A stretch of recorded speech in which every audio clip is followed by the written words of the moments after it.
And now, mind you, kids, and I say kids, I really don't mean you guys are kids. I mean, like, anybody under the age of 18. There's nothing wrong with kids. Well, I'm saying anybody under the age of 18 or anybody that's still living at their parents' house and has time, use it. Use it doing what you really want to do. I think back on all of those summers wasted playing video games, and admittedly they were fun, and I wouldn't put them away entirely, but if I could go back and pester my parents into letting me get some of the tools that I have now back then, you know, I would probably be a bit farther than where I am right now. Now, does that mean that, you know, I lament, oh, I didn't have a tablet when I was a teenager? I mean, no, I don't. Yeah, exactly. I have one now. I can use it now. I can improve my stuff now.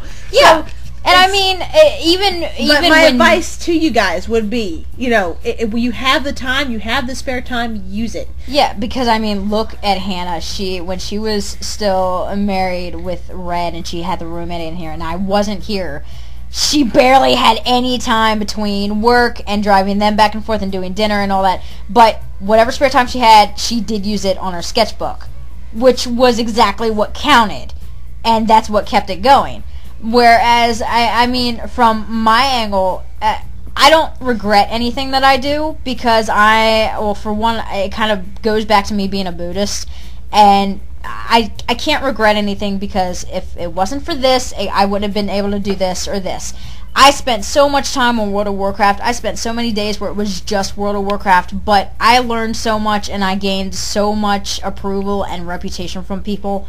And people severely look up to me now, whereas had I never played that game, I would not know the people. I would probably not be getting a new computer in February because it's one of my Warcraft friends who's doing it for me.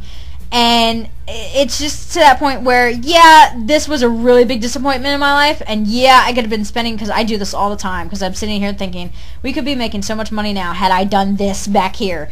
But at the same time, it's like, had this not happened, I can't even begin to imagine where I would be, and you may not be here. Yeah, and I mean, exactly. I could have been at 19, or back in high school, 2006. I had a video game concept that when it was thrown at a business pitch, it was $250 flat. They weren't asking for royalties. $250,000. What the hell? $250. Oh yeah, $250,000. Now people would have taken that immediately. I said no because according to my business training, there was no royalties attached, which is money for everything that sells if that thing becomes a success. And like to me, Pokemon cards and Pokemon dolls, and that could have been a lot of money that just waltzed right out of my hands. And $250,000 doesn't last very long when you're looking at houses. So, I mean, had I sold it, and had I even sold it with royalties, I could be all rich and everything, but had I done that, chances are I would have never went into the military. Had I never went into the military, I would never came back out and had it been in a slump or whatever, and I probably would have never gotten back online or anything because I would have had other things to do, and I probably would have said, okay, I'm not going to get on the internet this day, and guess what? That probably would have been the day I missed when Hannah got on, and I would never be able to do whatever. I wouldn't have gotten into the 9 fandom at all. I mean, you know, I mean, what you have right now, use it. If you have time, I don't care whether you think it's a minute or not. I'm from the military. You learn to live off of 30 seconds of sleep, and you are so thankful to learn how to sleep standing up and sleep for 30 seconds and be ready to go for 24 hours. So, I mean, if you come home from school and you do your homework. Do your homework immediately. Now, it might be the most boring thing on the planet. Trust me, I didn't want to do it. I didn't want to do it. You know what I did? Guess what? I waited for Hannah to get on at 8 p.m. We role-played till 4 a.m. But, and I was doing it on the bus the next morning. Now, it affected my grades, big deal. But do your homework when you get home. I was doing it while I was role-playing with you. Yeah, I know. I'd be writing, I could never focus because I'd be like college reports. I'd be like, what the hell is this math problem? Oh, hey, she replied! Yeah, but that was difficult. Yeah, and if I'm in the middle of a song, it's like, fuck this math shit. But, I mean, seriously. Mad. When you get home, think what your routine mad. Look at your daily routine right now. Like, for instance, ours is from Monday through Friday we are working 10 a.m. to 2 p.m. we come home, we maybe have an hour to actually stay up before we have to pass out, otherwise we're not going to make it through the day. It's just kind of those fatigue things. We get up at 6 p.m. we work till 10 p.m. After 10 p.m. and we're home. after we're off the phones, we try to hit home as soon as possible, and if we have to shop, we go shop. We do whatever we need to get out of the way, because after that, we have nothing but time. It's the weekend. You know what we did? After Hannah got off the phone, we picked up Brando. We bolted to Walmart. Right. We had fun at Walmart. We dropped him off. We came right home. We needed more Sculpey for hearts, more stuff for art. We bought art supplies. Even when we're out doing other things for, like, if we're out paying rent or whatever, we're still thinking about what we need to do when we get home. We're pretty much treating our passion like our job. We make a list, like Rattles was talking about the other day to me, because I got this moment the other day where I was panicked because I have all these things I need to get done. I got the OC Brigade. I got the 9 panels to do for the comic. I have this, that, and the other. And I was pulling my hair out. And she goes, stop and make a list for what you want to get done tonight. Not anything extraneous, not cleaning, not anything like that. What do you need to get done tonight for your artwork? So I sat down and I made a list. I was like, I got 2 commissions I need to finish. I've got these panels to do, and you have a heart. And I have a heart. And admittedly, I didn't get them all done that evening. But having that list and being able to check them off one at a time really helped. The heart's done now. One of the commissions is finished now. I've got 2 pages of the OC Brigade, which is more than I thought I was going to get done when I first started compiling.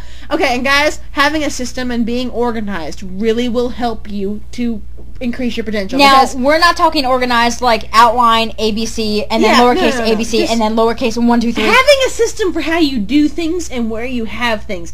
The OC Brigade, 3 hours in, I was having a fucking meltdown. We were dying. I had 14 to 15 notes, and I had somebody submitting 25 OCs at once with little to no information. I realized, shit.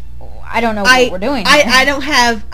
if I'm going to draw these guys, I need to know what their relationships are so I can draw them in a way that has them all interacting in a way that's fun. Because the Full Metal Alchemist artist does this with her character. She has a big circle and she puts all the characters in it and she has them all interacting. I thought that would be a really cool thing to do with the OC Brigade. So I was like, I don't know anything about these characters. What if I have, like, some character that eats babies over here being all chummy with a mom? That doesn't work. So it kind of works in a funny sense, but it doesn't work. So I was like...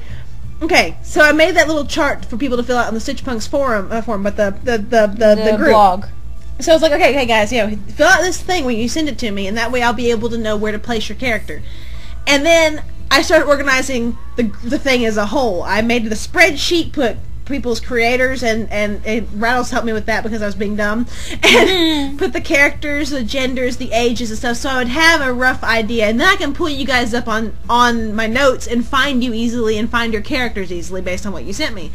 Now, one thing about this too is that I was like, I gotta organize the whole thing, so what I started doing was each page is an overall theme.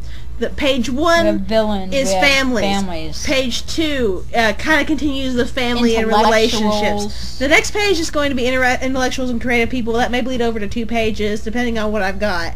Then there's going to be one for villains. There's going to be one for, I think, more like out there designs and things like that. So you'll see sort of overall themes in the characters. The intellectual page is going to be like one of my favorites to do because there's so many characters that are intellectual that are like, for me. But still, having an organization to what you do. When I do hearts, I sit down, I make the design, I sculpt the heart, and then I bake it, then I start painting it. And like, I have a set pattern to how I put these things together to help me keep my sanity. Yeah, and I mean, I do the same thing with the blogs. When Hannah gives me an idea or something, like today, Acro, with the Chimera question, my mind exploded at once. It tends to do this a lot. I can't just up and do things, which is why I could probably never do commissions for other people or anything like that. It has to be for me. Because when I want to write, I have to be in the mood, I have to have the right music, I have to have my headphones on in a serious place, I have to be away from people. I can't just up at work and do whatever. Now granted, I'm getting a lot better at it, but like at work when we're in queue, we have a button on our phone called After Call. It's pretty much takes us out of the list to receive a call. The longer you're in it, the more somebody's going to tell you to get out of it. Yeah, and now granted, that does happen, but when you get out of that call, I intentionally always stay in after call for a minute. I have to, because I have to gain my sanity back. And it's not because the customer's irritating or anything. It's just how we organize it. You're having to jump from one customer to the next, and it still have that same sympathy and that caring and the same professionalism. Especially if you just got off a guy was going like, "Fuck you! I can't get service." Yeah, I mean, you don't total douchebag and idiot. You don't want to treat the next customer based on that previous person. You jump to some sweet little old lady, and you don't want to get mad at her, get more irritated with her just because you had this bad experience with this previous customer. And so you have to organize it, and I mean, for my blogs, you also have to be able to switch fast. Yeah, and I mean, for my blogs, like recently, I just did the contest winners. I can't just, up and do it. I had to open up a notepad and sit there and organize everything. Which has been what I've been starting to do now, too. So yeah, so I mean, in general, it comes down to... Speaking of, I'm checking on that again. You got to be able to... You have to know you want to do it. If you don't know what you want to do, think about what you default to. Like I said, when you are down in the dumps or when you're just bored, what is the first thing you default to? Run with it. That's probably what you're going to be the best at because you already default to it and you know it by heart. Otherwise, you wouldn't default to it. There are sometimes when I'm typing in a URL, my mind will kind of just flitter off before I can actually get in the URL that I actually want to put in. My hands by nature automatically type in neopets.com because I used to run on neopets.com so often that when my mind goes blank, that's the first thing that hits the screen. That's the first thing my hands type. So you have to default to what, once you default, you know exactly what you want to do. If you like it, run with it because chances are when it comes down to it and you get really depressed, that's what you're going to default to. Second off, organize it, but don't be so organized that, it's such a complicated system that even you can't keep up with it. Yeah. And make it casual. Like for this, we try to keep all of our recordings to at least an hour under. That didn't really start until we realized we were going over an hour. But it just kind of became a thing. We know exactly when we're starting to go over an hour. Like right now, we're kind of going over an hour. And I in general, when find time, any sort of time. Doesn't matter how many times people are going to interrupt you. Once they're done interrupting you, go right back to it. That was my biggest problem with the guys is I couldn't go right back to it because their interruptions would take hours, and by the time that we were done, I was so tired I collapsed into bed and I was done. Yeah. And I mean, it's gotten to the point where I've had to tell her how to exactly, kind of force lucid dreaming onto yourself because I always had dreams about Stitch Punks, and I just kind of dreamt everything that we would do in the comic the next day. But make what you want to do your life, not in terms of shove everything away and only do this. Yeah. Incorporate it into what you already got. If you got to go to school, and deal with people, look at the people. How can you compare them to your characters? Maybe you'll find an idea from somebody that you know there, or maybe for your writing or for anything. Jot it down and just kind of keep it right there, not in the back of your mind, but keep it there in the front of your mind along with everything else. Look at the world through essentially. Okay. I'm going to use a very fangirl term here. All right, you may have heard the term slash goggles.